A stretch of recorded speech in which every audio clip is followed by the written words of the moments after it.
o'zi 2008-yil DTP kasalligi bilan tug'ilgan. Men shu maktab yoshigacha davolatganman. Yakka tartibda o'qigan.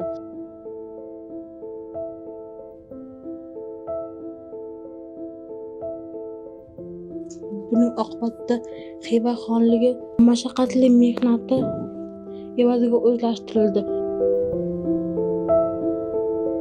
Ijtimoiy himoya milliy agentligi viloyat rahbari kelib, qizingizni maktabga qo'yasizmi deb so'radi. Men rozi bo'ldim. Menga yoqdi bu, chunki qizim uyda o'tiradi. Bir oyda ham bir ko'chaga chiqmasdi. Bir kishi ovora bo'lib qarardik unga. Onam qarardi, men ishlardim ko'proq. Shunga keyin rozi bo'ldim. Ham bolalarga qo'shilib, dugona qiladi, sinfdoshlari bo'ladi, birga dars tayyorlaydi. Men o'tilmagan darsliklari qo'shildi. Kerakli darsliklar qo'shildi. Ancha yaxshi. Shunga 2 oydan beri 66-maktabga boryapti. Borgandan beri qizim ancha o'zini erkin qo'yib qoldi. Ko'p odam bo'lib qolsa asabiylashib qolar edi, ham qo'rqib qolar edi. Shular ancha yo'qoldi. Ancha o'zgarish yaxshi. Kayfiyatim yaxshi endi oldingidan nisbatan. 2 oydan beri uyimda omchal maktabga kelyapman. Usullar juda yaxshi, darslar ham zo'r, juda ham yaxshi so'raydi. Ko'proq qiziqayotgan tonim tarix, adabiyot, maktabga yaqin uyimizga kelishga qiynalmayman. Onamni yaxshi o'qigin deydi.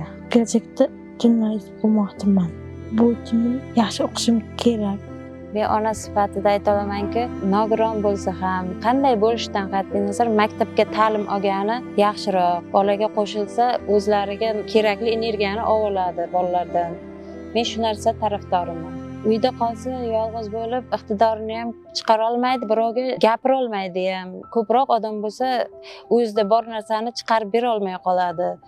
Mana ancha yaxshi endi gapiryapti. Kim kelib savol-javob qilsa, yaxshi javob berib, qo'shilishib ketdi odamlar bilan. Menga milliy agentlik taklif berganda kunduzgi parvarishlash xizmatini ochishga prezidentimiz ham shunaqa qaror chiqardi.